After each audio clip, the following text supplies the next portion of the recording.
আসসালামু আলাইকুম। আজকে একটা থিম কেক নিয়ে এসেছি। এটা কি থিম কেক আসলে আমি নিজেও জানি না। আমি এই প্রথমে এই থিমটা বানাচ্ছি। তো ছোট বাচ্চা জামার সাথে মিলিয়ে আমি এই থিম কেকটা বানাচ্ছি। এটা হচ্ছে ওই যে ছোট বাচ্চারা র্যাম্পার পরে না, সেরকমই একটা ডিজাইন হবে।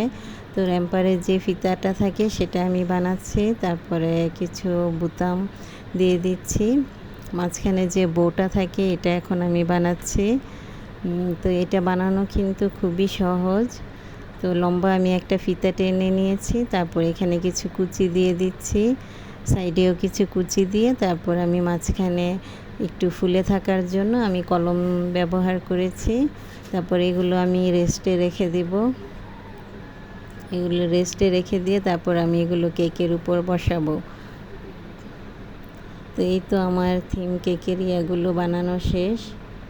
তো এখন আমি কেকের মধ্যে এগুলো বসাবো। তো আমি কেকটা প্রথমে ক্রাম কোটিং করে এখন আমি কেকটার মধ্যে ফিনিশিং আনছি। এটা ছিল 2 পাউন্ডের মধ্যে চকলেট কেক। তো আমি কেকটার মধ্যে এখন ফিনিশিং এনে তারপরে আমি এই থিমগুলো বসিয়ে দিব। তো আপনাদের যদি লাগে আমাকে নক করতে পারেন। আমার এখানে আপনারা যে কোনো ফ্লেভারেরই কেক পেয়ে যাবেন। তো আমি থিমগুলো বসাচ্ছি। প্রথমে বউটা বসিয়ে দিয়েছি, তারপর সাইডে যে ফিতাগুলো থাকে সেটা বসিয়ে দিয়েছি। তারপর নিচে কিছু বোতাম দিয়ে দিচ্ছি।